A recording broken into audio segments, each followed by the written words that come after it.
What up? What up? What up? What up? What up? What up? What is going on, everybody? What is going on? Good afternoon. Good afternoon. Good afternoon, ladies and gentlemen. It is your boy Darion of the Darion Hopkins Show, and I am your host Darion of the Darion Hopkins Show, and I am proudly able to be here to do another episode of the Darion Hopkins Show. Man, we are definitely in the building. We have a lot to go over today, ladies and gentlemen. We definitely have a lot to go over. So shout out to everybody that is watching or listening from anywhere, from work, from home, anything that where you're listening from. Make sure you're watching it on YouTube, you're watching it on Facebook, you're watching it on Twitter, you're watching it anywhere that you want to watch it from. Absolutely fine, ladies and gentlemen.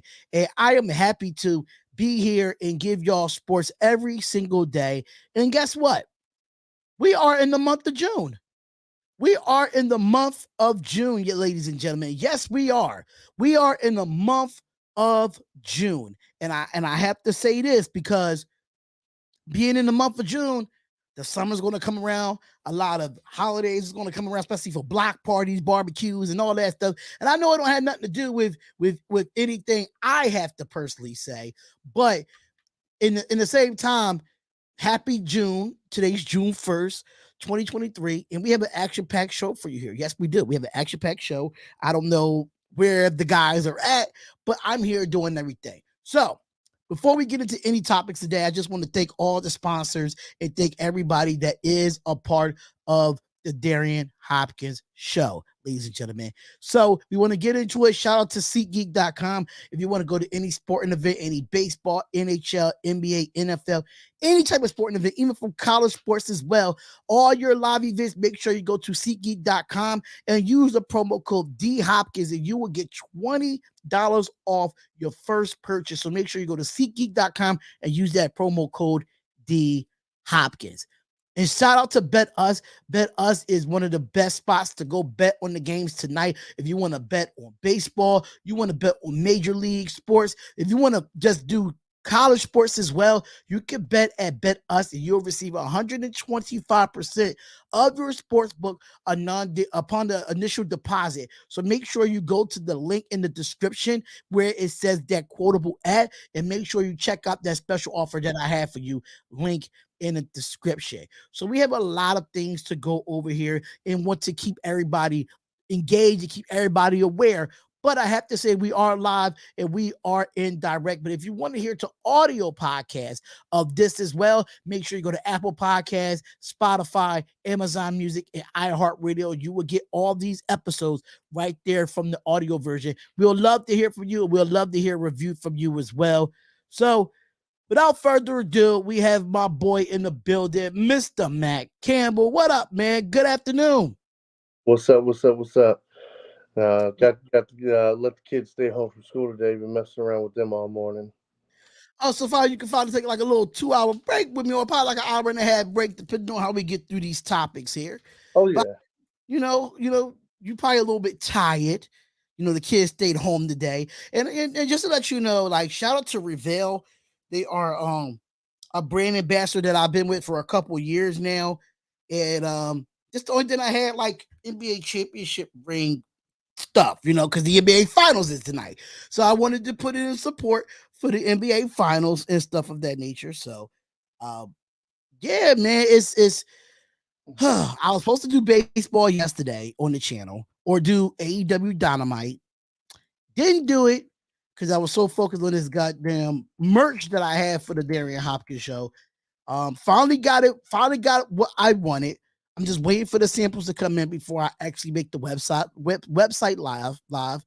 And then we could go from there, man. But that's basically what has happened to me. But let's get into the first topic of the night, and that's today, and that is Monty Willams. Now, this came out a little bit late last night, that he signed a 6-year, $78.5 million deal.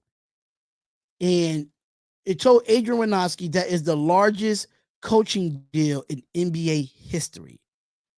So we all know about Monty Williams, who was named Coach of the Year in 2022. 194 wins and 115 losses. That's a 62% regular season. 27-19 in the playoffs. Won the franchise record 64 games in 2021, 2022. Went to an NBA Finals in 2021. They was undefeated in the bubble until, remember that bubble run that they had? They was undefeated for they won 8 games in a bubble, if I'm not mistaken. It was like 8 games in a bubble or something of that nature. But him going to a Pistons team, right? That's going to place Dwayne Casey, who stepped down from being the coach in April. You got a young Jaden Ivey. You got a young Kate Cunningham that's coming off of an injury. Boban Bogdanovic is going to be there. Isaiah Stewart, James Wiseman, Marvin Bagley. They got some. They got the 5th overall pick in this June's draft. Do you think that Monty Williams can come in and do what he did with the Phoenix Suns, but just with a younger team? I mean, does he get them right back to the playoffs in 1 year? Probably not. But I think within 2 or 3 years, yeah, they're contending. Like they're really like they become a contender, and for sure, like he's a good enough coach on his own. Like just on his own merit. Like he doesn't have to have you know what I mean, a team full of superstars. You know what I mean? Because he's a good coach. Right. But again, like this is a fresh start, and I like that for Monty.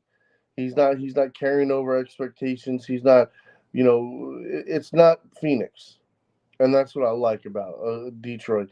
Detroit has won before, and they've won with just good coaching.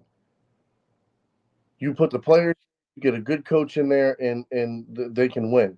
The Eastern Conference is also, I'm gonna say it's a little easier than the West Coast. So Absolutely.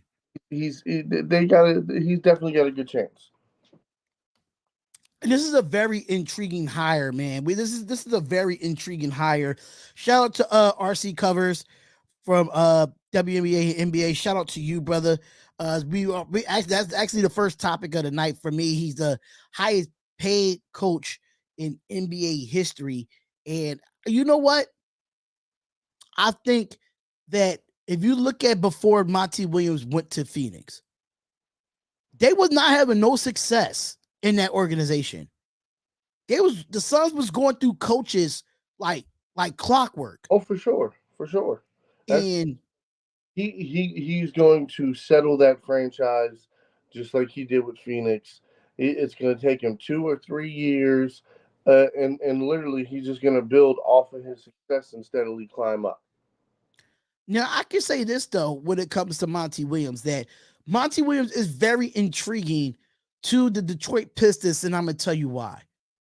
His name alone can bring free agents to Detroit. If players buy into Monty Williams and they play for the guy, Oh, but they understand that the semantics of, okay, this is a rebuilding stage, and Dwayne Casey did what he could do with this team, but I think Monty Williams is more accomplished than Dwayne Casey. That's just my personal opinion.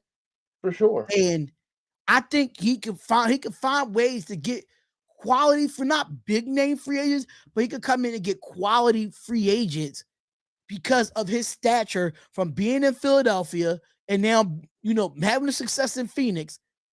And I think he can find players that could buy into a system that helps them win basketball games. And you don't really have to get a whole package of big name stars. You could go around and get some veteran players that's there and mix them in with these younger guys and be more smarter about your situation. So I think Monty Williams is a great hire for the Detroit Pistons. I think it's a great hire for me. I think this is the best spot for him to start from the ground up and build it up like he did with the Phoenix Suns. yeah, no, and then I mean, look at some of the, especially the free agents that are out here this year. He knows a few of them, like Cam Johnson. Now I'm like, oh, I can see Cam Johnson going to Detroit to team back up with Monty. Right. You know what I mean? That's a damn good role player or starter. And that's what I'm saying. Like with Monty Williams, as long as you give him decent pieces, he can get a team together and put on a run. Yeah, absolutely. And for the people that's actually replying in the chat saying that I have to say this, if Monty get a nucleus of Jaden Ivey, K Cunningham, and James Wiseman, they'll have a three-headed monster, a young three-headed monster. If you could get the best out of definitely James Wiseman, because they couldn't really get nothing out of him in Golden State. But Cade Cunningham coming off of injury, Jaden Ivey having an okay year so far with the Pistons after his first year being in the NBA. So I definitely agree there. Mitch say I love this hire for the Pistons. I absolutely do as well. Arku says, "Oh, I feel bad. I like the hire for the Pistons." And then I know he did say something. I feel bad for Trox. Yeah, I feel bad for Trox Darion about his Pistons, and now they will be better. Absolutely. Shout out to Trox, man. Shout out to Trox. I have not seen you online in a while. He covered all Detroit teams, but he definitely is a diehard Pistons fan. Also Monty might be able to get the best out of Killian Hayes, who has been a nice player but hasn't met the real potential in his opinion. So, I mean, it's a lot of people replying to this right now. Pistons have talent. They got to put everything together. Yeah, that's why you go get a Monty Williams. You go get a guy who has a solid plan on what he can do for your franchise for the next, 3 to 5, 10 years. However, you know what I mean. Honestly, how long he sat there and planned it out. Like this is the plan for us to get where where you guys want to go, and that's back to the championship. Yeah, and I forgot about Jalen Durant as well. Dude could get up. Yeah, we listen. One thing about the Detroit Pistons, they're not bad as people think they are. They just young. And they need a coach. They need a coach that can actually coach them up through their growing pains and not quit on them. I think Dwayne Casey took the job because I think he was still butthurt about losing the job at Toronto after Nick Nurse took over. That's why I think only reason why Dwayne Casey took that job in Detroit. And Dwayne Casey, he's a good coach, but can you really compare him to Monty Williams at this point? Absolutely not. You just can't. You found a winner in a coach that's going to have these players buy into your system and buy into how you want the game to be played. So Troy Weaver is a pretty good GM. It's spent mad money to go get Monty Williams. And a little quick breaking news here that I got from Bleacher Report about your Boston Celtics, Mac. Brad Stevens confirms that Mazzulla will be back as the head coach next season. Just to throw that out there. Mazzulla will be back for the Boston Celtics next season. We'll get your response to that later on down the line. But if right now, knowing that the way the Eastern Conference is, right, is there a possibility that this young team can also get to a play-in next season? I know I'm reaching, but I want to be technical here. I want to be spicy here. Do you think now Pistons got their coach? They got all the way into what? October into the NBA season start. Do you think the way the Eastern Conference is set up, especially in that bottom half, is it a possibility that Detroit can actually make a push for a play-in? Yeah, I mean, listen. If you don't think that the Monty Williams is going to win you 30 games, Monty Williams going to win you 30 games, okay? Then the talent he's going to push should win at least another 10 games. That'll get you 40. That'll get you damn close. And that's what I'm saying. Like on his first year, absolutely, I could see it being on the cusp. But the second year, for sure, his second year in Detroit, absolutely, he makes it to the playoffs. So RC cover says the WNBA. Oh, I'm sorry. Go ahead. My bad, bro. Go ahead. No, I ain't mean to cut you off. I apologize, man. I thought you was finished. I apologize. No. But D Hopkins, one thing everyone will see now is Jaden Ivey in the Eastern Conference. Aaron is the Eastern Conference De'Aaron Fox in the making. You heard it here first. LOL. Jaden has De'Aaron speed. A lot of development got to go into that with Jaden Ivey, though. A lot of development has to go into that. You don't fire a coach after a year. Mac, I know you wanted Mazzulla gone. I'm gonna say this, right? Like the mistakes he made as a coach, not calling timeouts, not making adjustments. And it wasn't just like one or two games. Like this was at least one or two games out of each series they played. Like I'm just saying, like the fact that Horford got as many minutes as he did when you had plenty of other guys that could have came and ate up those minutes. Again, just the way they played, the way he, as a coach, you're supposed to try to drive your team and put them in better situations. Having your guys run down the court and jack up 3 pointers that are half the time contested is not good basketball. That's why I was like, maybe Missoula is just a 1 year, and they move on. And I mean, like I said, there's other coaches out there. I'm not. I mean, obviously, I'm not. I don't have an opinion or a horse in the actual race, but would I've liked to see them try to bring somebody else in? Yeah, that would have been cool. But staying with Missoula, yeah, okay, I get it. It was his first year. He's going to have some coaching woes. See if he can do it again this year. But I mean, is the team going to be the same? What is it going to look like? And that's why I'm like concerned. Now, the only thing I can say that saved his job is that he didn't get swept. I think if he would have got swept, I think they would have walked him out the door. But the Yeah, fact that he came back from 3-0, that saved his job. And that's what RC covers of WNBA and NBA said. But I have to agree with him there too. yeah, no, for sure, for sure. That's the only reason he didn't get fired.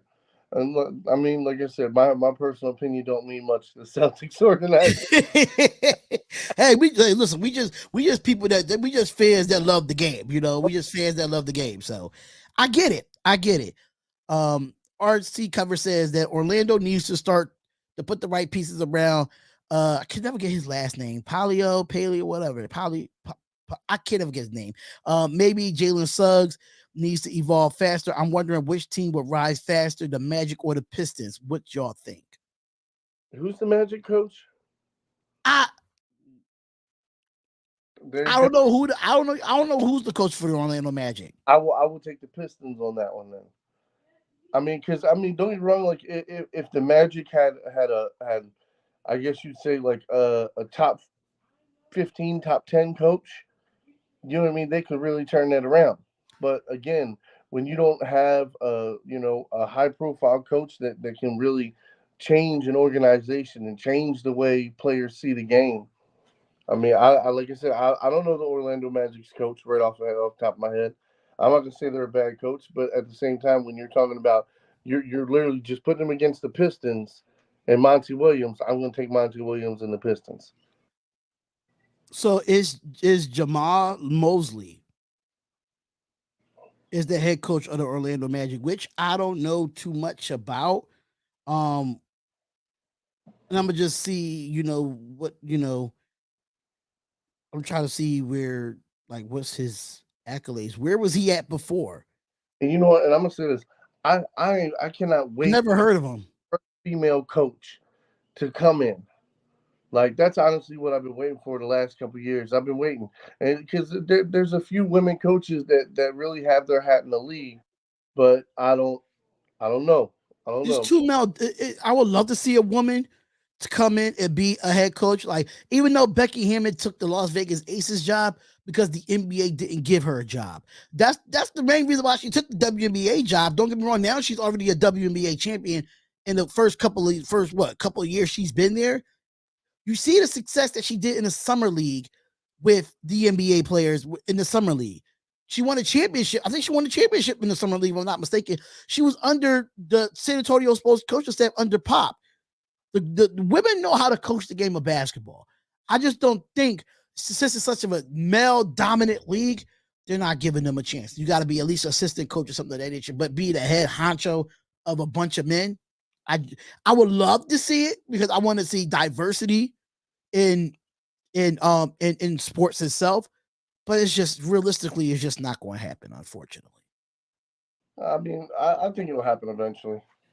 Yeah, it will happen, but I'm just kind of nervous. Like, uh, Who else? Like, I mean, we have some other girls that's out there, but Becky Hammond was the No, main candidate. She was the main candidate for that.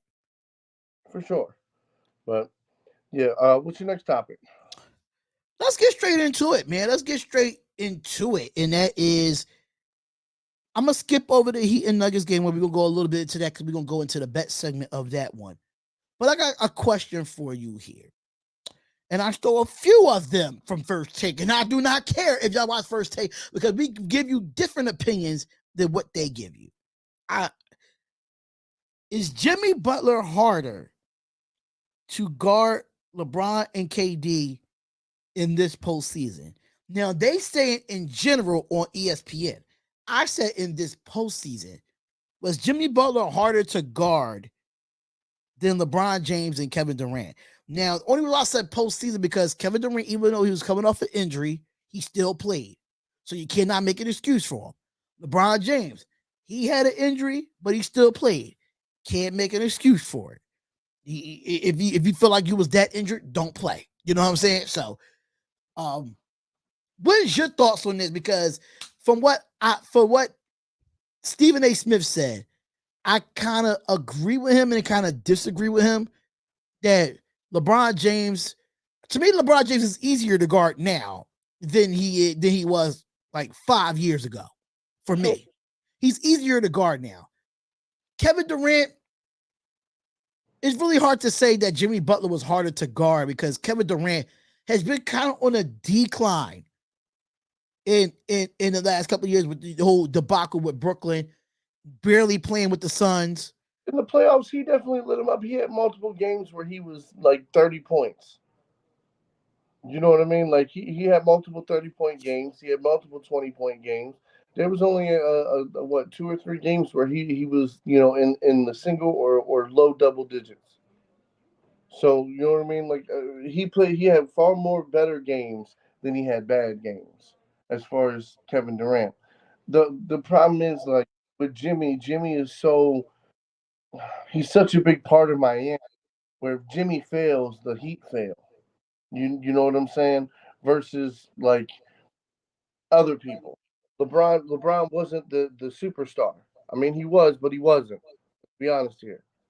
You know what I mean? That's why they put all these guys around him. Kevin Durant. Kevin Durant played second fiddle to who? Booker. So you know what I mean. At the same time, none of these guys, neither one of those guys are a superstar on the team. What Butler is. Butler is the superstar for Miami. Yeah, Butler is a superstar for Miami, but if you think of the Lakers, right? The first name you think of the Lakers as of right now is LeBron James. You don't think of anybody else. You know what I'm saying? So if we want to say that Jimmy Butler is the guy for Miami, you definitely see that for the Lakers. Like the first, like if you hear Phoenix Suns, now I can say this about the Suns. When you hear Phoenix Suns, you're going to think Devin Booker. You're not going to think Kevin Durant. So I get it in that aspect. But if you take the LeBron James off this Lakers, there's nobody else that stands out. And I don't care what people say about Anthony Davis. He does not stand out to me. He's second fiddle. Yes.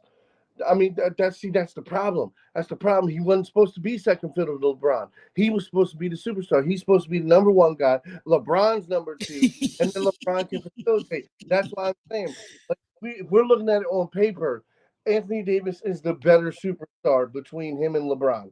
He is. He's supposed. Right. A lot of nights he was. He did. He out rebounded, outscored, and almost had the same amount of assists on multiple games. So that's what I'm saying. Like Anthony Davis is the superstar for the Lakers. LeBron is the second fiddle. The problem is AD likes to try to play second fiddle. So we got two people trying to play second fiddle. Nobody's playing first fiddle. That's why they got swept. Right. And I can attest to that, but I just feel like the topic in itself. Do you think Jimmy Butler is harder to guard than guarding LeBron and KD? Now let's take the postseason out of it. Let's just talk about this year in itself, not just the postseason. This year in itself, dude, was Jimmy Butler harder to guard LeBron James? Rather, harder to guard. Was okay? So Jimmy Butler is harder to guard than KD and LeBron James at this point.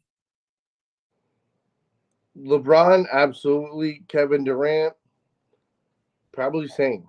It's probably going to be the same with Kevin Durant and Butler. Because I don't care. Kevin Durant's 7 foot freaking tall. You have to do your best to defend him, because A, he can shoot from anywhere, and then B, he's skinny enough and his steps are large that he only got to take from free throw line. That's one step. One step, he's at the basket. You know what I mean?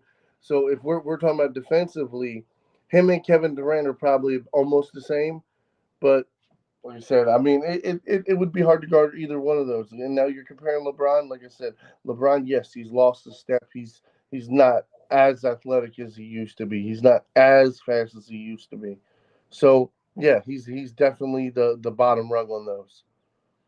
Yeah, I still can't believe that I met Stephen A. Smith too, man. That was definitely a moment because everybody called me like when we get into a debate, they call me Stephen A. 2.0, which I don't really call myself that.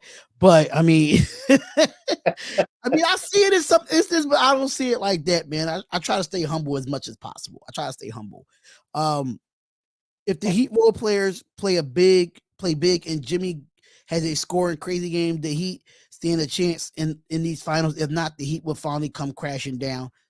We'll get to that. We'll get to that finals as well. But the question to me, I'm gonna have to say it was harder to guard Jimmy Butler this postseason than to guard LeBron James and Kevin Durant. Don't get me wrong. I'm not taking nothing away from LeBron James. I'm not taking nothing away from Kevin Durant. We all know Kevin Durant got like a 7'6" wingspan, and he's almost 7 foot in himself, and he's tall and lanky. So shooting, he could shoot over anybody in the league. I don't care if you're Nikola Jokic. He could shoot. I don't care if you're 7'10". Kevin Durant, some way, somehow, is going to find some way to shoot over you. That's just how he is. And he has a quick release. Now, LeBron James, you're going to see him might drive to the basket here and here and see it. But I think in this postseason alone, Jimmy Butler was harder to guard this postseason than it was LeBron James and Kevin Durant. So Jimmy was harder to guard in this postseason. Now, if we would have said 5 years ago, this would have been a totally different story 5 years ago. But as of now, I have to say Jimmy Butler, and I have to say Kevin Durant and Jimmy Butler at tie, because just imagine if Kevin Durant would have had that chemistry with the Suns playing in that regular season, it would have carried over to the postseason.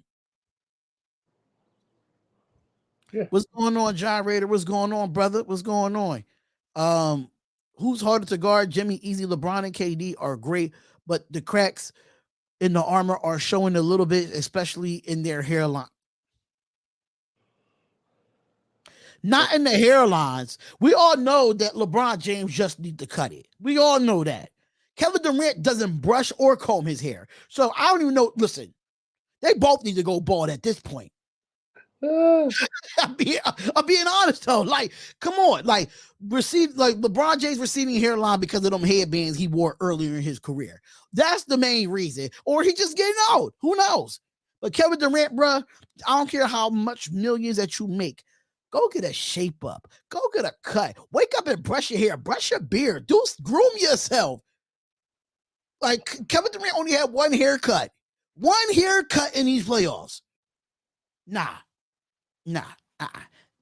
I'm sorry. Josh Giddey hair is long. Yeah, it's long, but he takes care of it, unlike Kevin Durant. At least LeBron James go get haircuts, knowing that he has a receding hairline. He still goes get haircuts.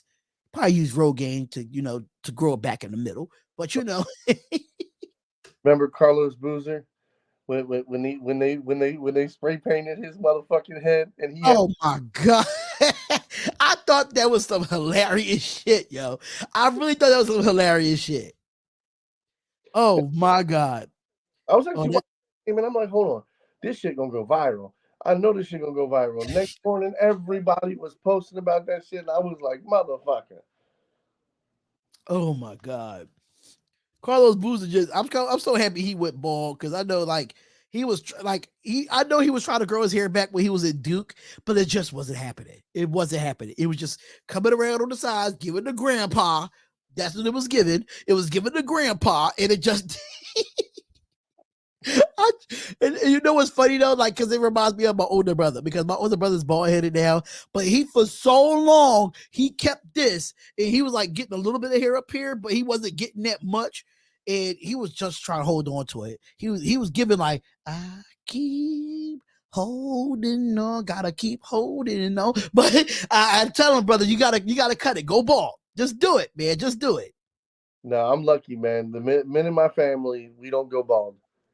Like my dad's like over like 60 some years old, and his hairline is almost where mine is. And So, that's why I keep my hair like I don't cut it all the way down because I know that it's going to be receding really soon. oh So I man, let that bad boy I just cut it to a short, I cut it to a point where I get it to not show. So I'm good. I'm good for right now. I'm good for right now. My cousin was calling Carlos Boozer a loser back in the day. Oh my God. Carlos, I ain't gonna lie, he was a good power forward in the NBA for a lot of years. I can say that much. He didn't win the big one, but hey, um, another question that I took from it, um, and I'm gonna get to it. Who had the most impressive finals run? Because this was a heated debate on First Take, and I wanted to get everybody's opinion on this: the 2003 Miami Heat or the 1999 New York Knicks. say that again. Who had a most impressive NBA Finals run? To the 2023 Miami Heat or the 1999 New York Knicks? And the reason why they say that because they was the only two teams that went from an AFC to make it to the NBA Finals. That's why they put this segment. That's why they put this topic together. I mean, it's tough. I mean, personally, like I'm gonna go with this year. I'm gonna go with this year because I know what the New York Knicks had Patrick Ewing, well, an aging Patrick Ewing. They had Wait, um wait, wait, wait. They ain't have him that playoffs. He was injured. He broke his wrist in them playoffs. Just to throw it out there. oh see then now that makes it tough. It That make makes yeah, exactly. It makes it tough. Let me break this down to you because I watched it on First Take, and Stephen A. Smith broke it down to me. And I love my Miami Heat. I love my Miami Heat, but I have to go with the '99 New York Knicks. I'm gonna have to because they didn't have a Patrick Ewing the whole playoffs. Um, they beat a good Atlanta Hawks. Matter of fact, I have it right here of their playoff run, and I had to look it up. And the teams that they played, let me try to find it right now.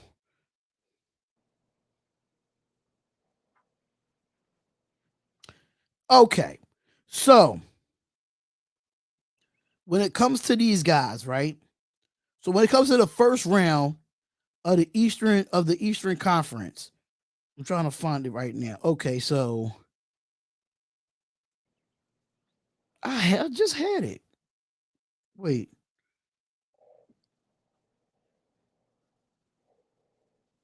Okay, so they have the Eastern Conference first round, Hawks, Detroit, Pacers. Okay, so the first round, they beat a Miami team in the first round with Keith Atkins, PJ Brown. They had Tim Hardaway, Jamal Mashburn, Dan Marley, Alonzo Mourning, Terry Porter, Mark Strickland, and them boys. Beat them in the first round okay. with no Patrick Ewing at that. So you go into the next round, which is what, the semifinals, if I'm not mistaken, right? The semifinals. So after they beat them 3-2, where's this? Where's the okay? The Knicks had to play the Atlanta Hawks. There we go. Play the Atlanta Hawks.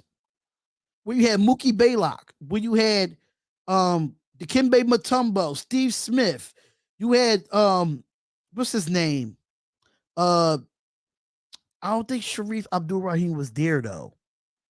No, he wasn't there. But you still had a great Atlanta Hawks team that was a higher seeding in them that year, and won 31 games that year. Mind you, at that time, it was second in the NBA Central for them. And Lenny Wilkens was their head coach for the Atlanta Hawks.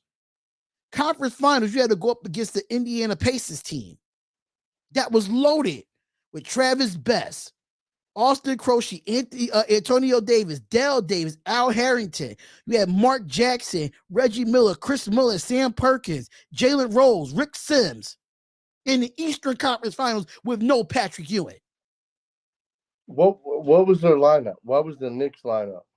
The Knicks lineup that year was let me go to it. The Knicks lineup that year.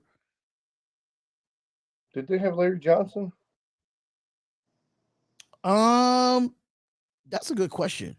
So they had Marcus Camby, Chris Childs, Allen Houston, Larry Johnson, Dennis Scott, Latrell Sprewell, Charlie Ward had that squad. Yeah. Ben Davis, but mind you, no Patrick Ewing in the playoffs. Yeah, I mean, look, yes, that was a big shot, but at the same time, like, like as soon as I was thinking, like, hold on, Larry Johnson killed in the paint. He was killing in the paint for New York. But they was only the AFC. That's what makes the Eastern Conference so competitive at that time. And what was Camby? Like, dude, that was a tree. That man was a tree. He was. I agree. But for them to be the AFC and beat predominant teams like it wasn't no play-in back then either. Wasn't no play-in back then. So like that's huge.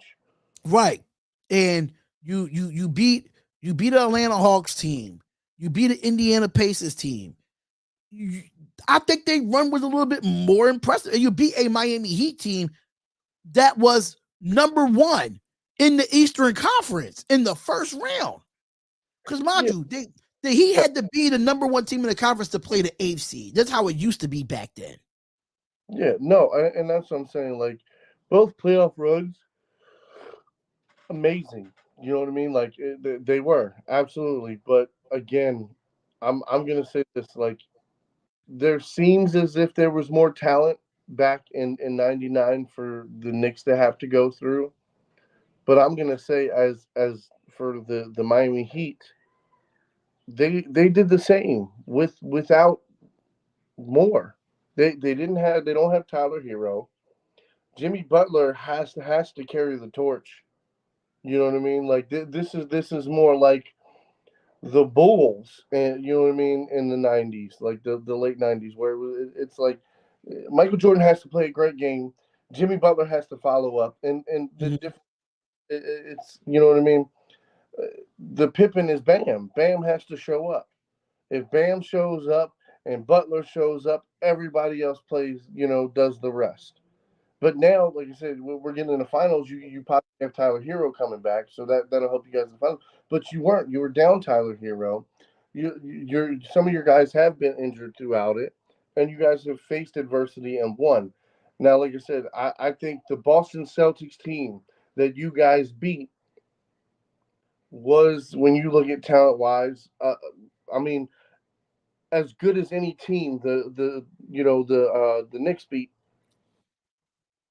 And then you look at the Bucks. The Bucks again. They're another really good fucking team. Yes, Giannis was injured for the majority of it, but again, he still came out and played. And if you beat him, you beat him. You know what I mean? It's how we say. If you go out there to play, you better play. If you don't hold it as an excuse. Then you could have sat on the sideline. I disagree big time. With much respect, Pippen is going to have to be Caleb Martin and not Bam. Agreed. No, Pippen has to be Caleb Martin. Absolutely. As far as being second fiddle, right? Bam has, for them to dominate games, and that's what they're gonna have to do. They're gonna have to dominate the game to run the Nuggets off the court to beat them. And any game you've seen through the playoff run that they've had so far, look at any time Bam has more than 15 points and more than 10 rebounds. Right. Game they have. Everybody else plays great. So it's again like between rebounds and points in the paint and rim protection. That's where Bam has to show up every single game, and that's why I called him the Pippin to Jimmy Butler. And I have to agree to it. It says like, yes, I understand. I respect the 2023 run for the Miami Heat. And I think what makes it more special is because of the lack of superstars that they have, and they have to, in the way they made it to the finals with the lack of superstars with a bunch of, undrafted free agents, or players that wasn't undrafted players wasn't drafted in the NBA at all, and found their ways and got through the cracks to get to an NBA team. I completely understand that.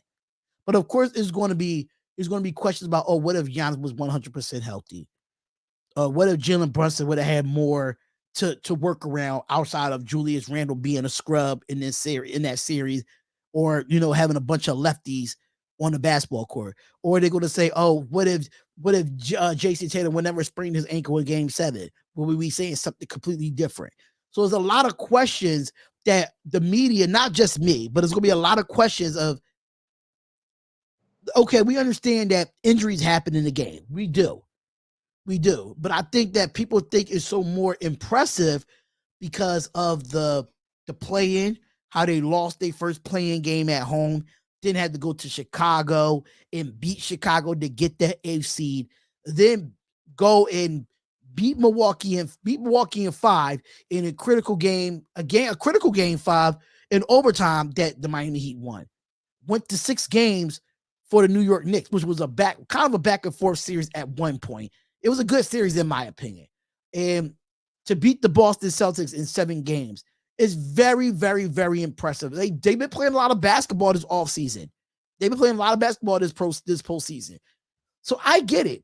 I just feel like the star power that the Knicks had to go through was a little bit more tougher to get to the finals than what Miami did. Just from the opponents that they played. Yeah, But no, talent wise, like I said, when you look at the talent wise, it's similar, but Ben Ben Wallace Wallace is is the best undrafted player ever, but the players like Austin Reeves and Caleb Martin want that title.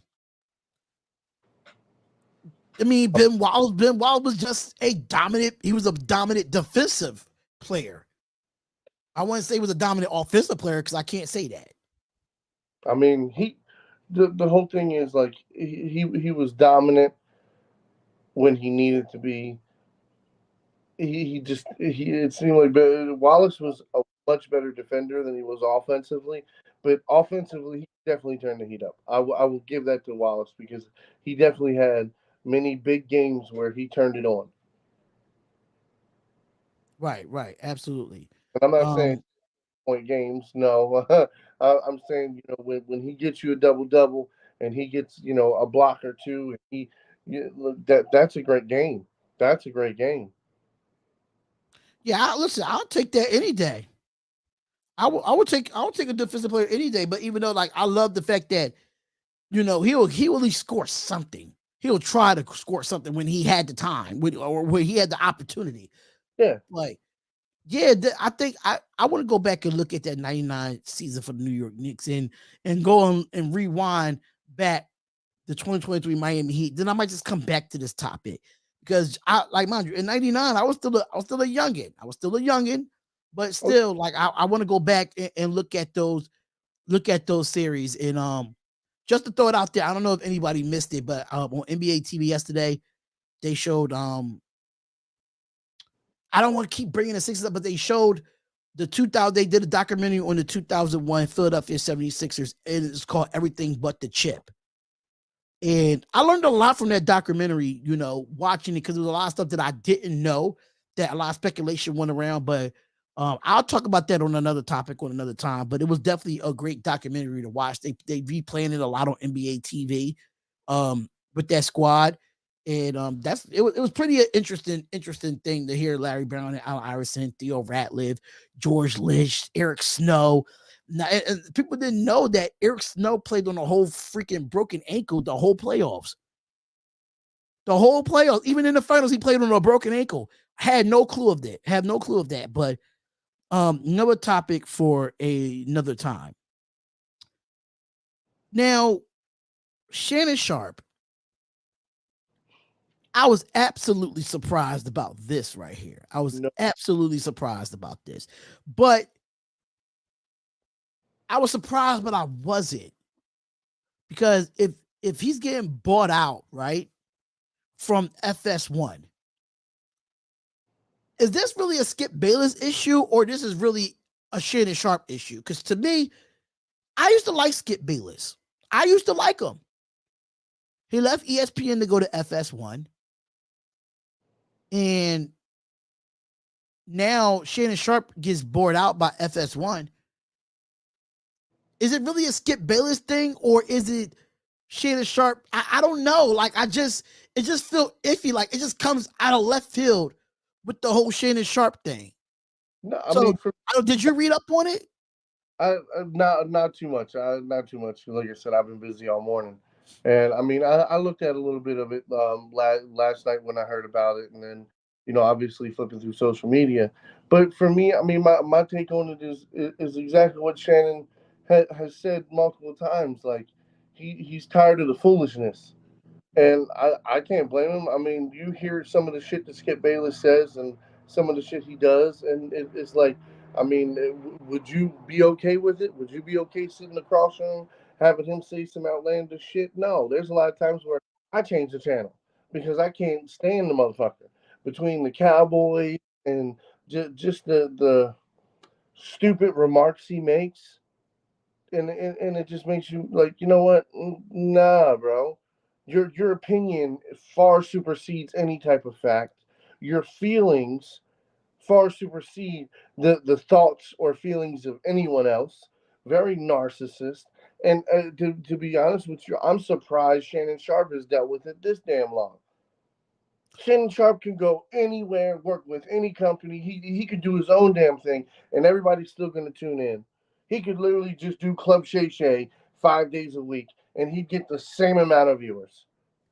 Absolutely. And So, I'm reading it up on the New York Post. And it's saying that job. So now who they going to pair Skip Bayless with? They gonna pair him with another black guy? They just gonna put him with another black pundit. Then hopefully it doesn't, he doesn't say too many racial undertone things. Hopefully, they can have decent back and forth. But eventually, it is when you have people like him that literally are just gaslighters. No, nobody's going to work with him because it is. There's a difference, and we know somebody just like that. and it is. It's yeah, we do. We absolutely do. crazy that you have people that are like that that can't just be like, okay, you know what? Yep, I gotta take it. I gotta take this one. And Skip Bayless is one of those guys. Like it's just like even when he's like, okay, I'm wrong, but you're still not being wrong. You're still doing the outlandish shit. Cut it out, and like I said, we'll see who he works with next. Because like I said, I'm gonna be happy to see Shannon Sharpe do his own thing or go and move on from the show. I think it's a good thing that Shannon Sharpe is leaving FS1, but it's a bad thing as well. And I kind of feel bad for FS1 because y'all signed Skip Bayless to a crazy contract to keep him there. Now you have to find him another guy to sit alongside to debate with. And Shannon Sharpe, for me, Shannon Sharpe was bringing in the viewers for FS1 Undisputed. Skip Bayless has kind of lost his touch. And I used to like Skip Bayless when he was on First Take. I used to agree with some of the stuff. When it comes to the bogus Dallas Cowboys crap, I definitely did not agree to that. And I don't know if it's the hatred for LeBron James or whatever, but he had hatred for LeBron James and actually try to respect him in the same token. So he was trying to play devil advocate, but try to be fake at the same time. But Shannon Sharpe has been on television many a times, been on NFL Today, been on different platforms. I wouldn't be surprised if we go to ESPN. Put him on First Take with Stephen A. Smith. Why not? I would love to see them two go at it. I would love to see them two go at it. They be drinking Henny every day. Yes, and listen, I would love to see them go at it because especially when it comes to football, when it comes to basketball, Shannon Sharpe knows his stuff. He knows his sports outside of the sport that he's a Hall of Famer for. Let's just make that very clear. Shannon Sharpe is definitely he could go anywhere on any platform and perform without a Skip Bayless. He does not need a Skip Bayless to be successful in this industry. Absolutely not. So, according to the New York Post, it says that Sharpe and Fox Sports and the parent company Fox Sports One, which airs Undisputed, have reached a buyout agreement, sources said told the New York Post. Now, Sharpe's final show is expected to be aired after the 2023 NBA Finals that concludes in June. His popular podcast, Club Shay Shay, which draw a big audience on social media and YouTube, and also leaving Fox Sports, as sources says. And then it said this was a public friction between Shannon Sharpe and Skip Bayless on the show after Bills safety Damar Hamlin collapsed on the field during Week 17 game against the Bengals this past offseason. Now, Skip Bayless did say in an in-stream of consciousness tweet after Hamlin had collapsed before the rest of the game has been canceled. And this was Skip Bayless had to say. No doubt the NFL is considering postponing the rest of this game, but how? This is late. This is late in the season. A game of this magnitude is crucial of the regular season outcome, which is sadly seems to be irrelevant. That was the icing on the cake for Shannon Sharpe because of that Damar Hamlin situation. As an analyst, Skip Bayless, and this is what made me stop liking Skip Bayless after that as well. It made me stop because a person's life was lost, almost lost, on a football field. And you think those players mentally want to be on a football field after that situation happened with Damar Hamlin? Absolutely not. You do not continue the game in this situation. And Skip Bayless got so much lick back from that. It made Shannon Sharpe feel uncomfortable ever since then. Yeah, so he could go to Club Shay Shay and get just a bigger amount of viewers that he will get for Undisputed. Yeah, so it's like having a guy sit across from you and saying, "Look, I don't care what your profession is. I don't care if you die or not. You're here to entertain me. Entertain me." Right. And it kind of rubbed as us that's trying to come up in this industry. This is all in his track record. Look back at all the racially undertoned shit that Skip Bayless has said over his career, time and time again. That's why I said like the fact that he still has a job is baffling to me. It is. It's mind-boggling because it's just like if Shannon Sharpe can't stand you, and Shannon Sharpe can get along with anybody when he has to. When Shannon Sharpe can't stand you, who else is gonna stand you? Who else is? What are they gonna put fucking Riddick on the show with him? Like you can't put Louis Riddick on the show if he's still on ESPN. You can't even do that. I mean, but I'm saying that's the type of person that you would have to put with Skip Bayless, and then that's not entertaining because they both have the same dumbass opinion. Exactly, and I agree with RC covers that covers RC. I appreciate you. I think it's time for Skip Bayless to retire. It really is. He's been doing this for so long. It's been successful at it. You have a YouTube channel that you do your own podcast on. Focus more on that. You know what I'm saying? Most of these guys as analysts have their own podcast. Stephen A. Smith has his own podcast. Skip Bayless, Club Shay Shay. These guys have podcasts outside of where they work at. And their influence is just as big as what they are on ESPN or other platforms. So for me, Shannon Sharpe, you did the right thing getting a buyout and not wanting to be with Skip Bayless because it turned true the wrong way. If you felt some kind of way after that, but I think there's a lot of takes outside of the Damar Hamlin situation. It was a lot of other takes that Shannon Sharpe just can't take no more. Yeah. And I don't think this is going to hurt Shannon Sharpe at any instance. He's going to find somewhere or he's going to build his own network and work through that. Oh, for sure. I don't even know is Rob Parker still out there? Because I don't even think he's going to be. I don't think he probably want to work with Skip. He worked with Skip on ESPN back when they used to be Cold Pizza before it was First Take. So I don't know. I just think Skip Bayless is the reason why Shannon Sharpe is out the door and Oh, force that buyout. Absolutely. But I'm all right. What's your next topic? the next thing we going to talk about here, ladies and gentlemen, let's get into it now because we about to be in the last hour of the show, and that's Miami Heat Nuggets game 1 tonight, 8:30 Eastern Standard Time. I will be doing that live play-by-play reactions. Make sure y'all come through for that as well. But before we get into the actual predictions of this game, let's get into the bet segment of this game. Because this guy put out some massive picks here. And I don't know if you saw First Take earlier where they did an actual betting segment of that. I don't know if you watched that part of it.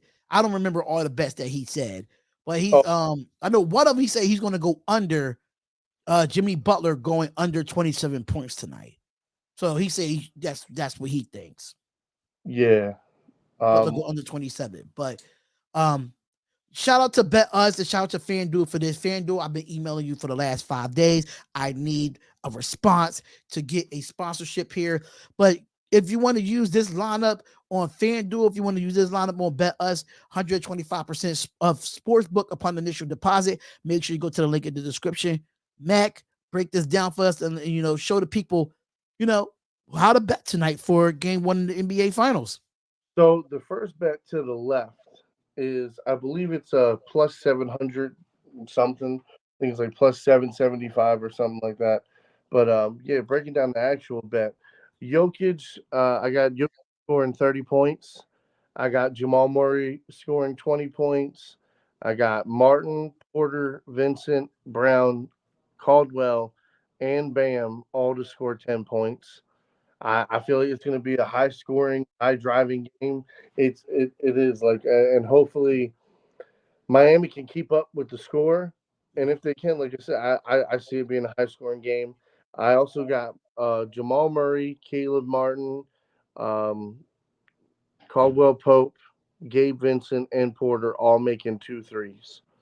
Now, it's a little bit of a stretch, but again, these guys kind of shoot that on the average. All these guys take at least 3 to 4 3-point shots a game. Yeah. If they hit, they're more than likely to take another and another, and we all know how that goes. I see this as a pretty solid bet. Like you said, Jokic might hit 28 points. Murray's going to get you 20, 22 points. Caleb Martin actually might score 15 to 20, depending on what his role is in the game tonight. Bruce Brown, Gabe Vincent, Caldwell Pope, like even Bam. I'm not even stretching on Bam. As for I'm giving him 10 points. So I would everything think I'll try to go rebounds for Bam than points in this game 1. I'll say rebounds in one of these ones that you have here instead of points for me. rebounds, I have rebounds on another one, but again, for me, he has a better chance to score in this series than necessarily rebounding, especially depending on who plays him. Is he going to play Jokic? Is Jokic going to play him? Is Gordon going to play him on defense? That's why I'm not 100% sure. So I believe the next bet I have here is the 3-point bet.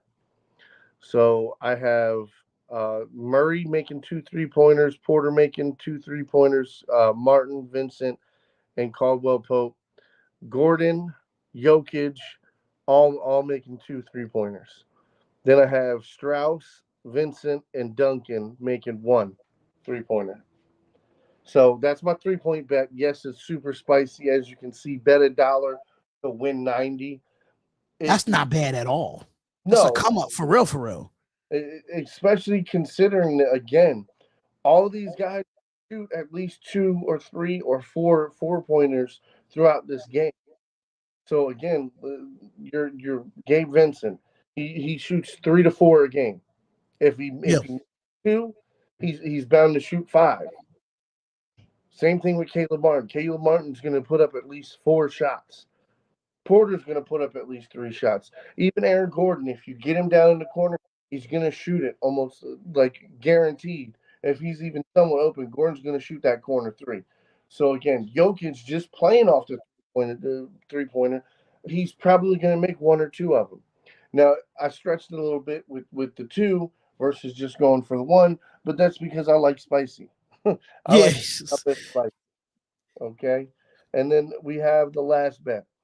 I would say this is more of my lock than the other two. I mean, the first bet is more probable to come true, but this is the bet that I actually like. Caleb Martin scoring 15 points, Porter scoring 15, Vincent scoring 15, Bruce Brown scoring 15 points. It's gonna be a high scoring game if all of them score as many plus points that you have here. This gonna be a high scoring game. I mean, that's what I'm saying. Like I see it being like 220 to 215. Like I see, 5 to 8 point gap, but I see both teams at least in the 210s. I mean, 110 points. So you put it together, it's going to be like 130 to 104. I mean, 230 to 240 points combined. If not, that's what I'm seeing. Because like I said, both offenses really don't have much of a problem. You know what I mean? And Denver's defense is, they definitely have a good defense, but again, you guys have a lot of good shooters. And that's where I think that's going to come in at. All right, you have Jokic and Murray with 20 points. I have Jokic with 8 rebounds. I got Jamal Murray with 4 assists. I got Mm-hmm. 6 assists, and Jamal Murray with 2 made threes. This is not a bad lock. This is not a bad lock. But before I finish, what I have to say, what's good, Darion? Yes, next game. Welcome to the Oscar slap Miami Heat versus the Mile High Denver Popeyes Chicken Nuggets. Laughing my ass off. How you feeling, by the way, Hopkins? I'm feeling good, man. Young Stingray always coming in here making some comedy when it comes to the live streams. But shout out to Young Stingray there. Shout out to Young Stingray. But when it comes to this lock, I do like this, like the last two with the threes made in the last one with Caleb Martin for 15. I can see all Porter, he better give you 15 because last time you did it in the last series, he couldn't get the points to save your life in the last series. Yeah. And I'm surprised you went back to him in this series. I'm kind of surprised you did. Yeah, no, I mean, well, he did. He saved me on the last bet of the Lakers series. Because remember, I put him at 3 pointers. I took his points off and used them as the 3 pointers to make 2 3 pointers, and he did. He made 3 3 pointers. Uh, See, you should have just went with the 3 pointers in here too, just to make sure. Because I I mean, mean, not I, Michael Porter. It was I'm sorry, it was Aaron Gordon, not Michael Porter. I want to correct myself. It oh was yeah, Aaron Gordon. okay, yeah. Aaron Gordon killed me on the points. Yeah, Yeah. for It's just, so if you gonna go Aaron Gordon this time around, just try to do some rebounds or something of that nature. well, did I do points for Gordon? I don't think I did No, any I don't points. think you did. I don't think you did anything for Gordon. Yeah, No, you got 2 made threes for Aaron Gordon. yeah. I got. That's right. Okay, that's where I got him on there. But no, like I got a couple personal bets that I got Gordon doing some things. But Hopefully he come through for you. Hopefully he does, because he was. See, you could have won some money last time.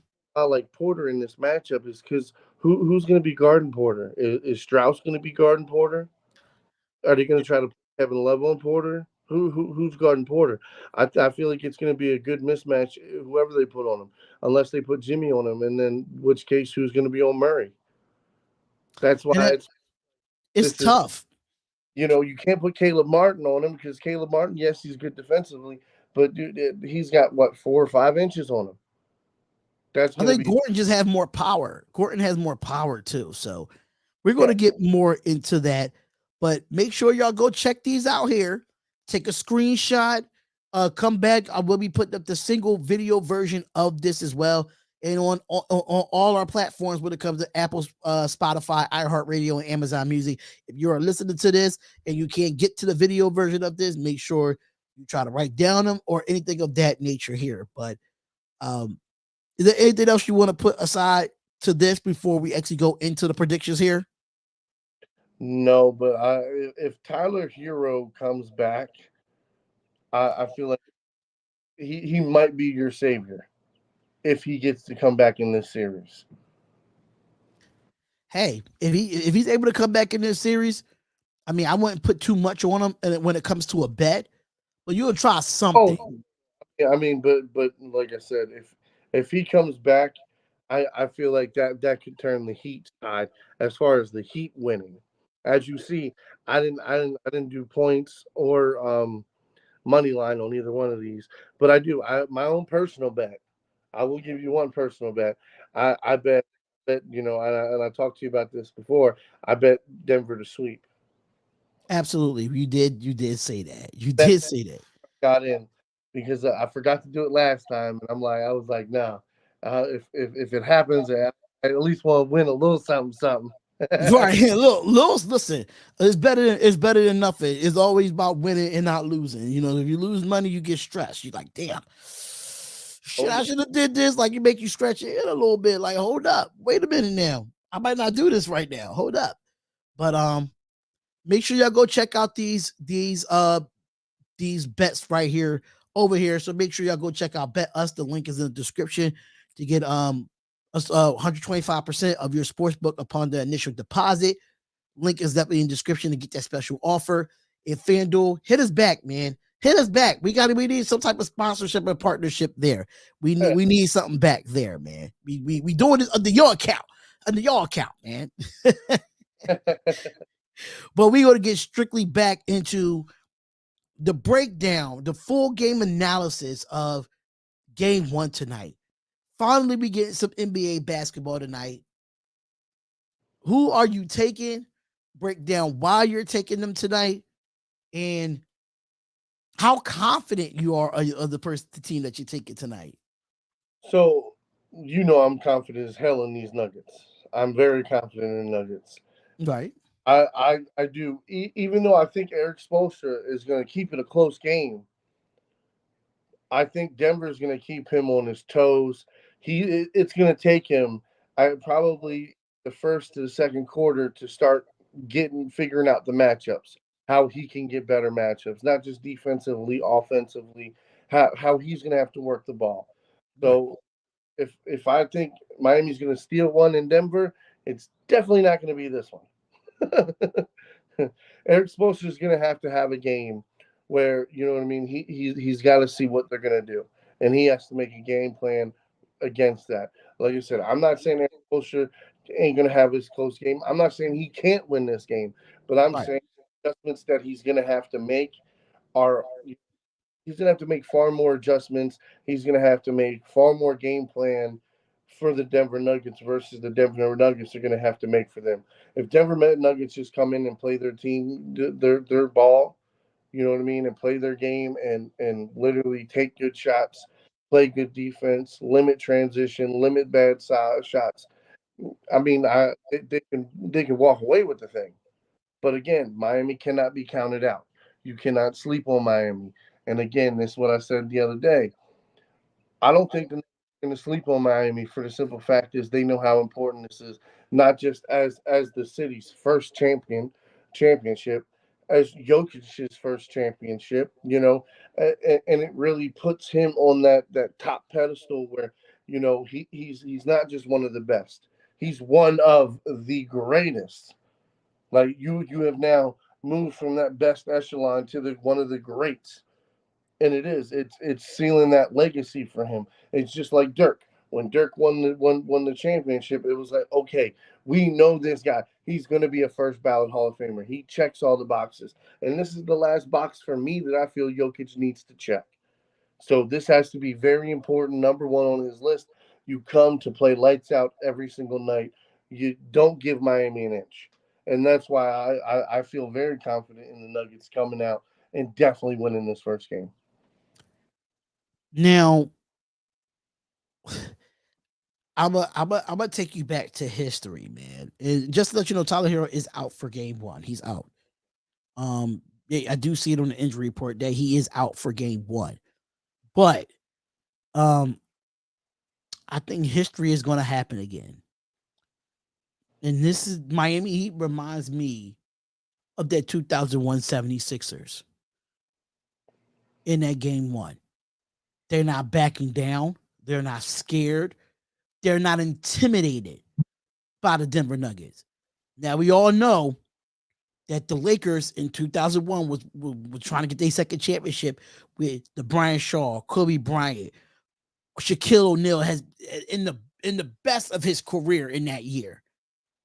And you had, Robert Ory, you had Rick Fox, you had them guys. Allen Iverson had Eric Snow, um, uh, uh, Dikembe Mutombo. They was kind of like the smaller team. And they came in with a mindset like, okay, y'all have not lost the playoff game at home in those playoffs. We're not going to fear y'all. We're not going to be scared of y'all. And this is how I feel about the Miami Heat. I feel that way. Even though that game was close, that game one went into overtime, and of course, it's the classic step over Tyronn Lue. We all know that. The classic step over after the good shot. But this is going to be a great game here. This is going to be a great game. I got Miami Heat winning at least by 4. I don't have them getting blown out. I don't even have them getting swept in the series. I just don't. I think they're very competitive. Denver's not invincible. They're not invisible. They could be beat on any given night. And I know they got Denver as the 9-point favorite. Agreed. It is understanding of how the dominance they had in the Western Conference, beating the Lakers, of course, and beating the Suns and beating the Timberwolves and stuff of that nature. I know Nikola Jokic averaging 24.5, a game in his playoffs. Jimmy Butler was averaging 30-something. Now he's averaging about 24, almost around the same range as Nikola Jokic.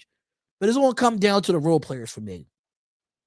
It's going to come down to if Jimmy Butler or Bam can't do nothing, how Caleb Martin is going to be in the spotlight, how Max Strus is going to be in the spotlight. Same thing for Michael Porter. Never been to a finals. This team, the only person that's probably been on that Nuggets team that's been to a finals was KCP. Mm-hmm. So, what's the news for the player of the Sixers, bro? I don't know nothing about what news about a player of the Sixers. I heard about Fred VanVleet and all that, but I'm not, like I said, I'm not a Sixers fan. I keep saying that. But back to the NBA Finals, it's going to be, I think it's going to be a match. It's going to be about matchups and how Eric Spoelstra matchups is going to be towards Nikola Jokic and Jamal Murray. How do they stop the two-man game? Do you go under? Do you go over the pick? It's going to be a lot of technical, small things that Spoelstra is going to look for in this Miami Heat to see if they could get this win. But I do have Miami winning tonight. I think Miami could pull it off. Mind you, Denver has not lost the game in this playoffs at home this season.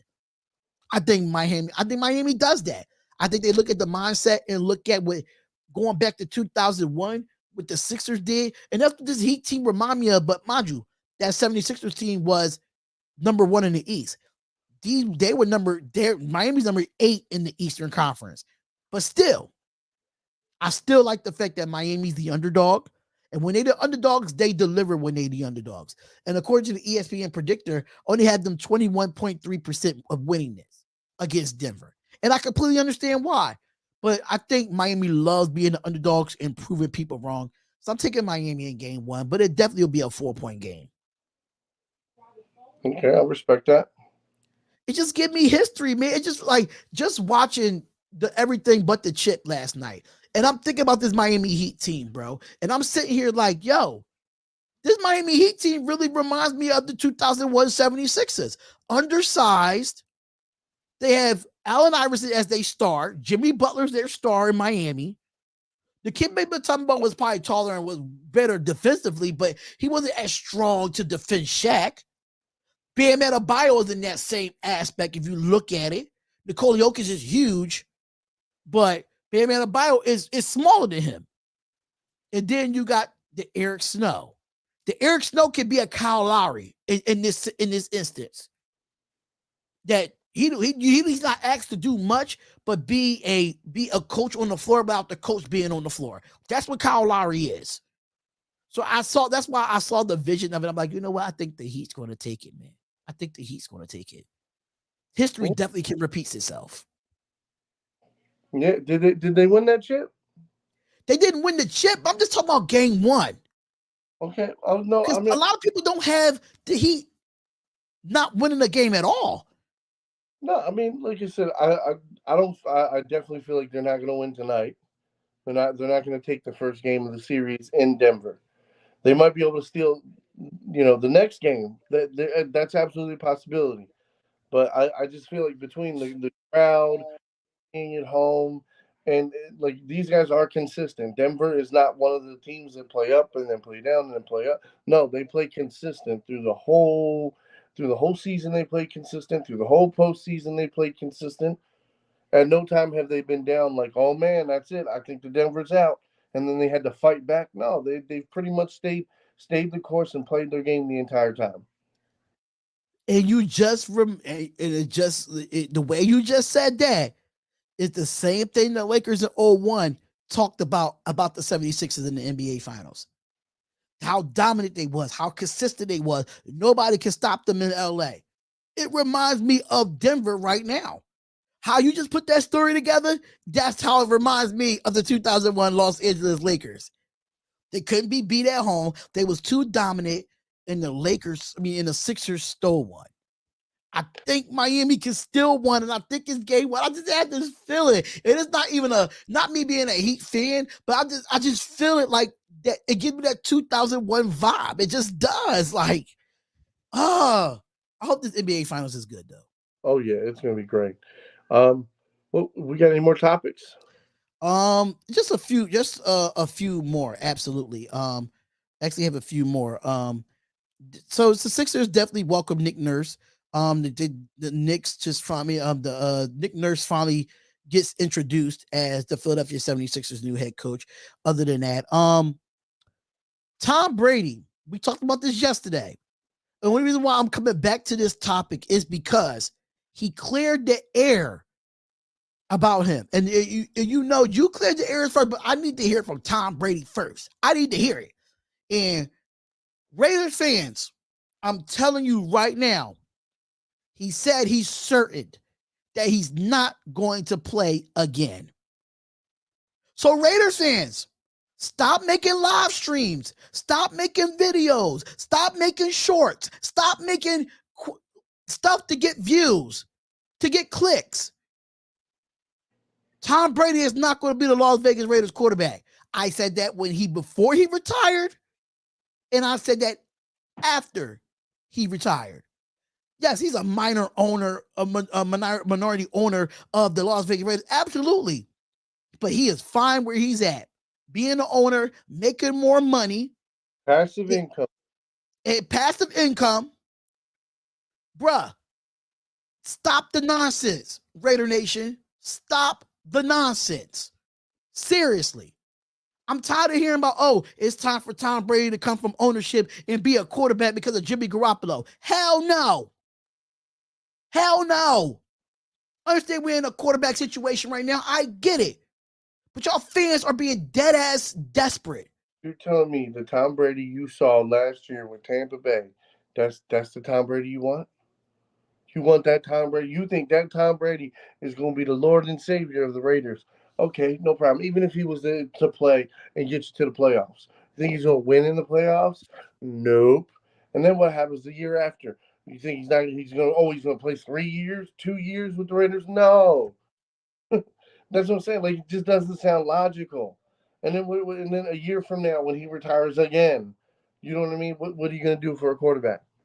We'll put you down the road. We'll worry about it then. Well, no, that's why your franchise is kind of in the shit that it's in now because you have to draft, you have to prepare for 2 years ahead of time, and Agreed. get on that same schedule where you're planning things out 2 years ahead. You're playing catch up, and playing catch up leads to what? It leads to your franchise being at the bottom. It just irks me. It just irks me to hear so many Raiders YouTube content creators talk about Tom Brady, Tom Brady, Tom Brady. The man is part of the Raiders organization as a businessman, not as a player. So just nip the shit in the bud. Nip it in the bud. Simple as that. Tom Brady's not going to be the quarterback. Y'all want him to be the quarterback so bad. So bad. It makes you look desperate. Very desperate. And I understand why you feeling desperate because we don't know if we're going to have Jimmy Garoppolo by week 1. We don't know. So hold on. That would be like saying like, oh man, Aaron Rodgers bought a part of this baseball club. Is he now going to go play baseball? Right. Rodriguez buys a minority piece of the Brooklyn Nets, and does that mean he's going to go play basketball? I mean, that's how I see it in my head. Like, yeah, okay, Tom Brady played football, but Tom Brady has made it clear the way like it's over. His career is over. Let it be. Just let it go.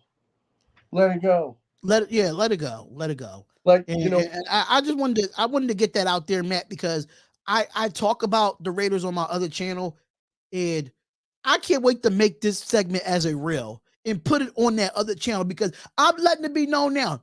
Shut it up. Tom Brady is done. Get it oh, over with. I mean, and that's the whole thing. It's just like people want to hold on to some of that nostalgic shit, and it's just like you keep thinking this guy's going to come back, and this guy's going to come back. Man, as far as now what I see, like okay, he's a little better than mediocre, so let him go. Let him go now. Do you really want to see him come out there again and not be able to throw with the same power, not be able to look and read everything as quickly? Everything slows down. Footwork slows down. All that shit. Do you want to see him get injured? Do you want to see him get hurt? Do you want to see him tarnish his legacy? Some people are saying yes, yes, yes. Fuck Tom Brady, and I get that.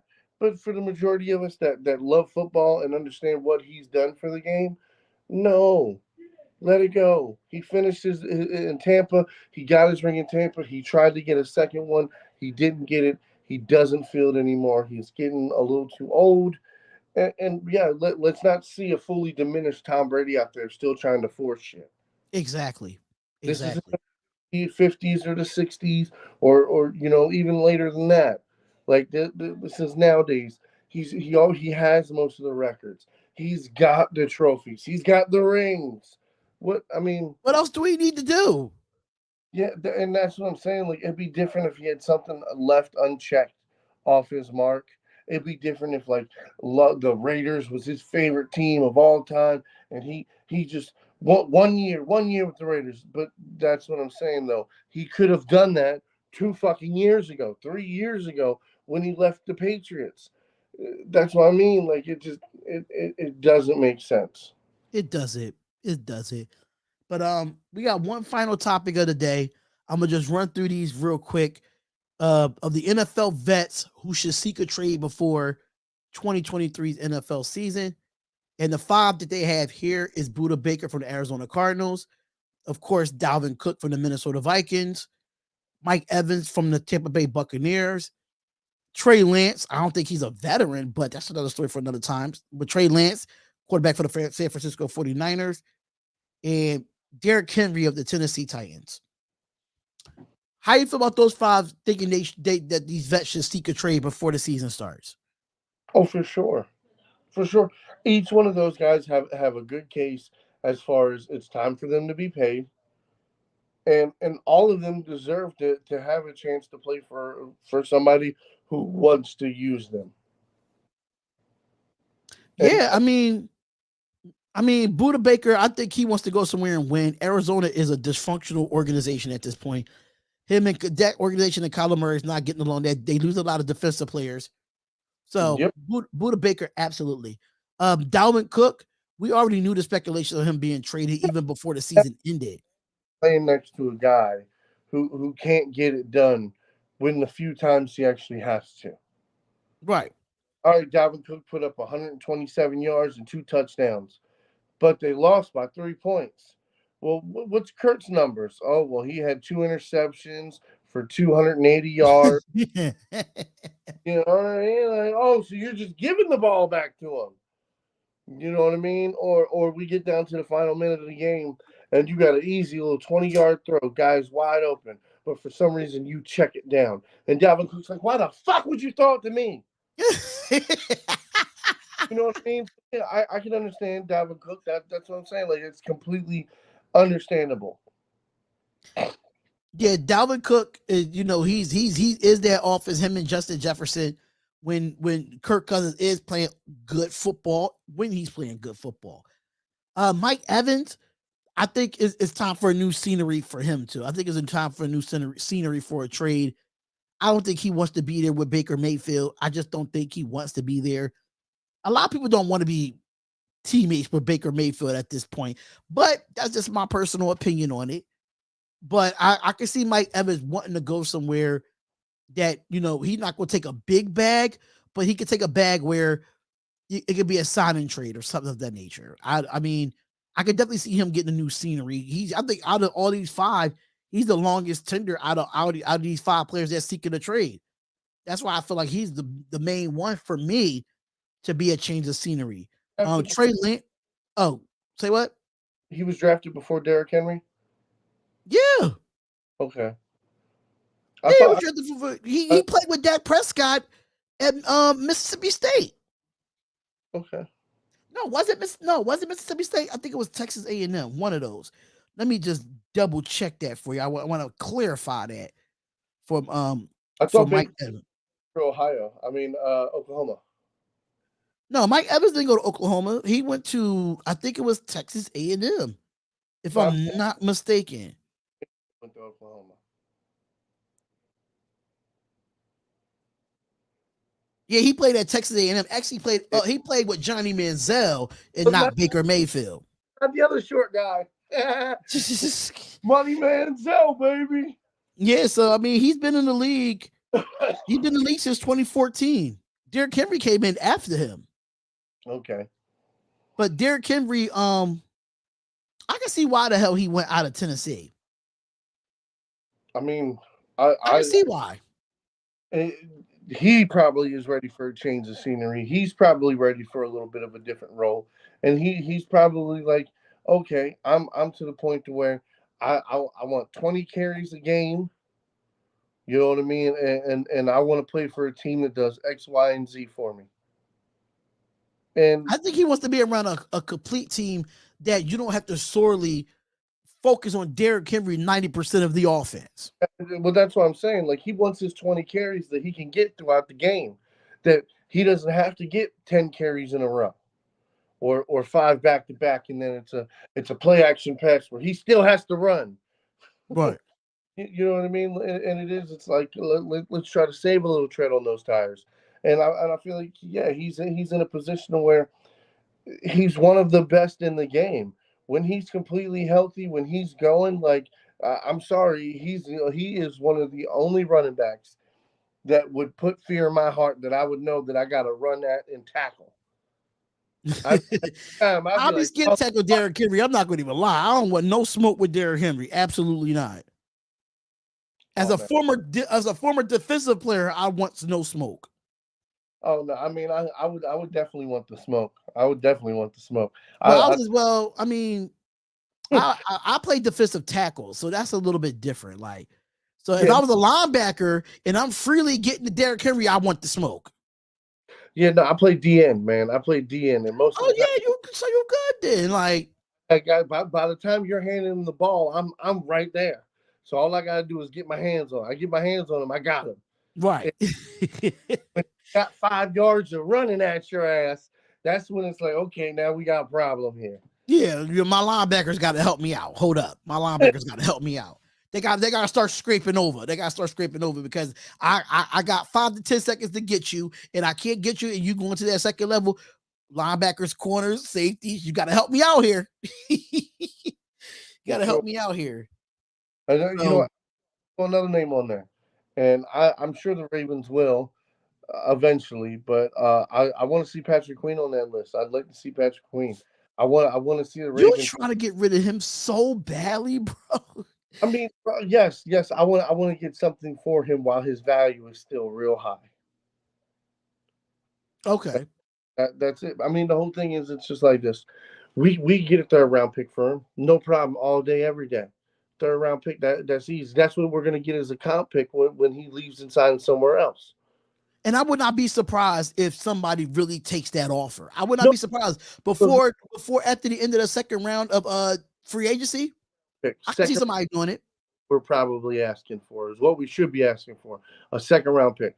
We spent the first round pick on him. We've had him for 3 years, about to be fourth year. Now what do? Now we trade him for a second round pick. We don't get that first round pick back, but we get more than a compensatory pick. Right. And Yeah. that's what they're asking right now for him, is for a second round pick. Now, if somebody wanted to come up and say, "Hey, look, so what we'll do is we'll give you a journeyman cornerback and a third round." Hey, we might be able to work with that, depending on how they actually put the trade together. But I feel like he's definitely on the trade block. We just drafted the kid Simpson. Dude, And y'all just signed Rock Yassin at corner as well. yeah. I mean, Rockman may be okay, but he he's not Marcus Peters. When we got Marcus Peters, we like, yeah, we got a guy for we traded for him. We're gonna re-sign him. Rock Ya-Sin doesn't put that much confidence in me. But you have a quality guy that when healthy, Rock Ya-Sin could definitely cover. He could definitely tackle in space when he's healthy. Yeah, I So mean, and look. Baltimore has done a lot of things well, and the one thing we've always had a top cornerback on our team, or at least one of the top cornerbacks in the league on our team. And we did it for years. We had Jimmy Butler, we had Ladarius Webb. Even now we got Marlon Humphrey. Before that, we had Chris McAllister's, and you know what I mean. Like the list goes on and on. But it's just like that. That's the one thing. Like we always have one real good guy, and then depending on how we can build that. Like the last time we won a Super Bowl, we had a nice little fucking branch out because we had Jimmy Smith. Ladarius Webb, I believe, was injured. Um, who was it? We had Casey Williams. We had was it Dominique Foxworth? We had somebody else I can't remember. But it was just like we had a bunch of good cornerbacks. None of them were great, but we just it helped us coast the rest of the way. So I right. feel like we rebuild that back secondary as far as cornerback, especially because that's been one of our liabilities over the last few seasons. I feel like we get a lot better. Now the last one that we didn't talk about, and of course we talked about this too, about Trey Lance being one of the guys that's on this list. I think there's a lot of uncertainty for a lot of teams that probably need a quarterback like my Raiders. Because why would you go out and get a Trey Lance with a bunch of uncertainty from him? And I think we talked about this a little bit yesterday as well, but now it's actually coming out that to a veteran that should be traded. I don't even think Trey Lance is a veteran, in my opinion. I think Trey Lance is one of those guys that is still unproven. I don't consider him a vet. I still consider him a rookie, but hey, times change. You got to move on. Yeah. And I know that you went up and got him at the number 3 overall pick, number 2 overall pick, if I'm not mistaken, for Trey Lance. So you moved up to go get him, and the injuries has really killed him from being on the football field because the best ability is availability. So when it comes to suitors or teams that want to go out and get a Trey Lance, what are you actually getting with him? So that's the nervous thing about a lot of teams if you want to go get a quarterback right now. I mean, but I'm not gonna lie. If you're at this stage in the game and you're still talking about a quarterback, if you feel like it's worth a gamble, go gamble. Go gamble. That's literally one of the most important position for your football team is the quarterback because they manage the game and they literally have the biggest outcome on the game. So if you have a question mark and you feel like somebody else could possibly fill in, or you want to go kick the tires, you're supposed to go try everything you can to have your football team succeed. If Trey Lance is what you think, well, if he can play, or if, and you go and look at him, you think, well, maybe, well, then kick the tires on him.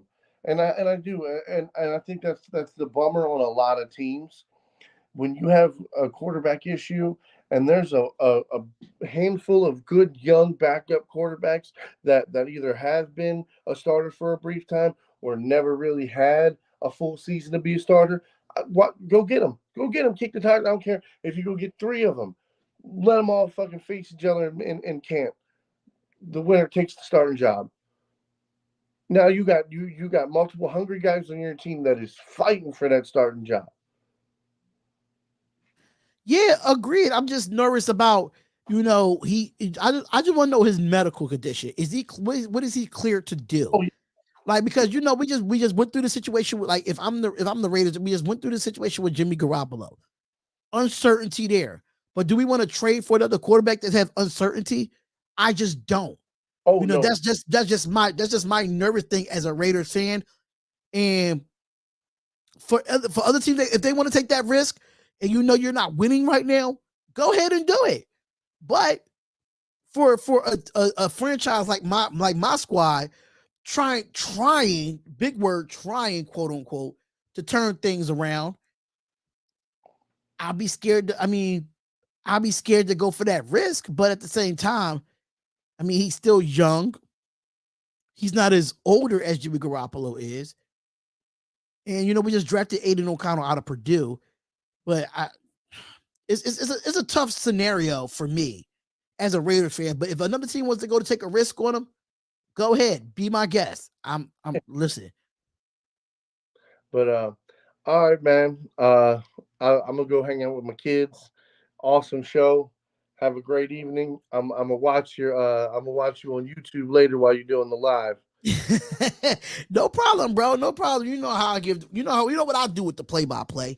You know what I do. Oh I'm yeah. I'm a different person on there. I'll hit you up tomorrow. All right, brother. That was my boy Matt Campbell, man, my other co-host of the Darion Hopkins Show. Arku says sometimes he doesn't know what he's talking about. He doesn't watch the games.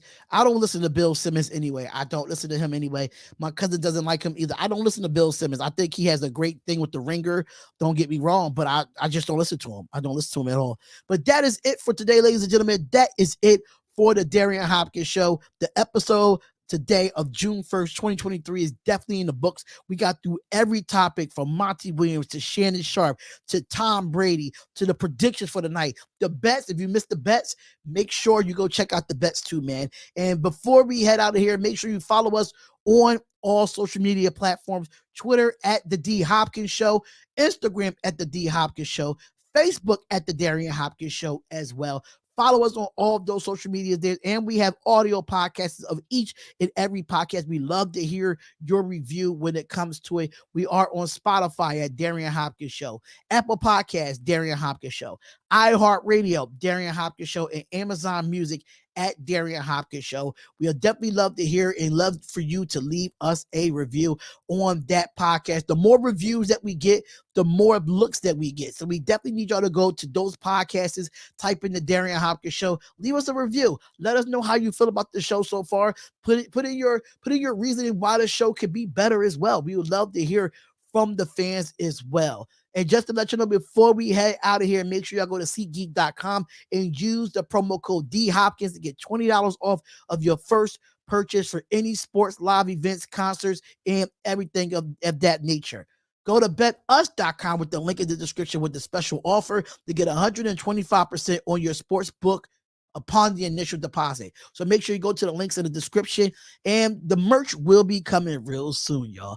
The merch will be coming real soon. I just got to wait for the samples to come in, and we'll definitely send it out to y'all and put it live for y'all. But thank y'all so much for bringing in us. Shout out to everybody who was in the chat, from Arku to Young Stingray, everybody that was here, from John Roblino, Chris LeClaire, RC, shout out Ja Raider, shout out to everybody that was in the building today. Really do appreciate y'all. And I'll be back same time, same place for the Darion Hopkins Show, and we'll recap game 1 of the NBA Finals. See y'all tonight at 8:30 on the live play-by-play and reactions. And I'll holler at y'all. Peace, love, and blessings. We out.